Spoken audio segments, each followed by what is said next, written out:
వీరుల త్యాగమే మన స్వేచ్ఛకు బాటలు వేసింది. వీరుల త్యాగమే స్వేచ్ఛకు బాటలు వేసింది. వారి రక్తమే వలస పాలనపై తిరుగుబాటు జ్వాలను రగిలించింది.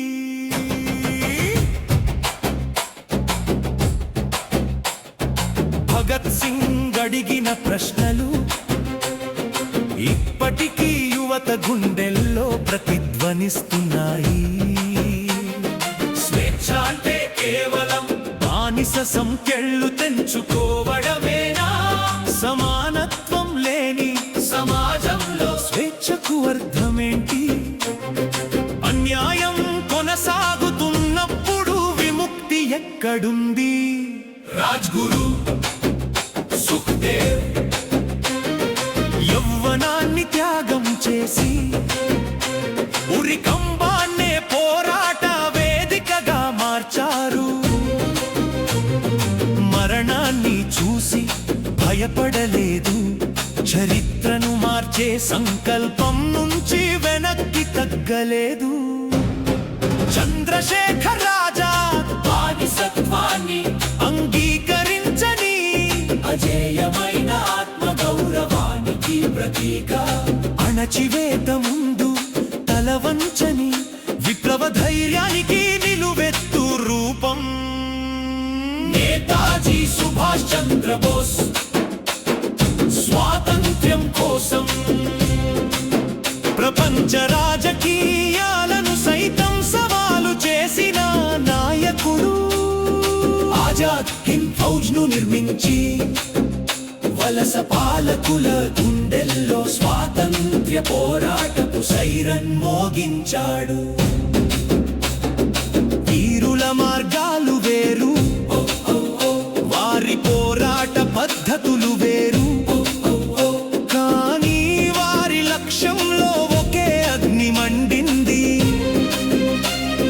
బానిసత్వానికి ముగింపు, స్వేచ్ఛకు ఆరంభం.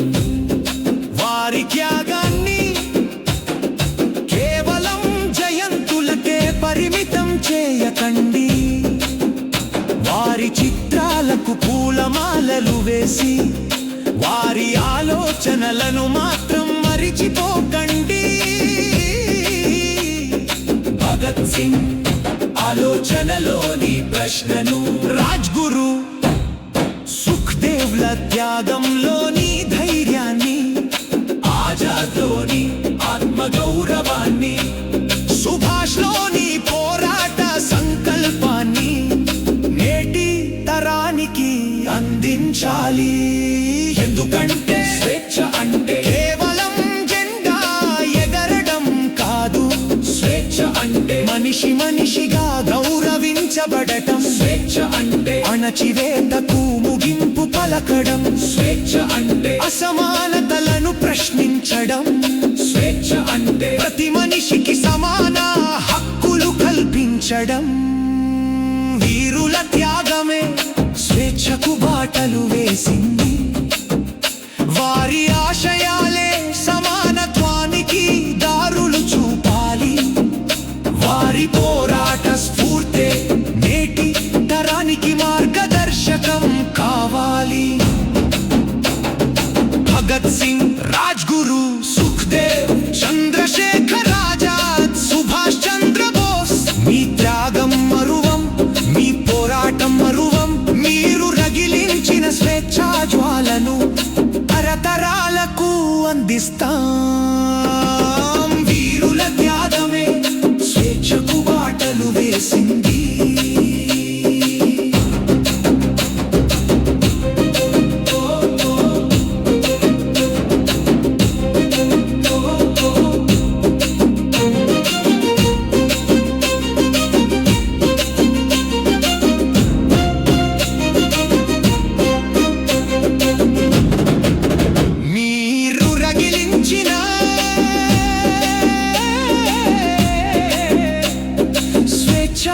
జ్వాలను తరతరాల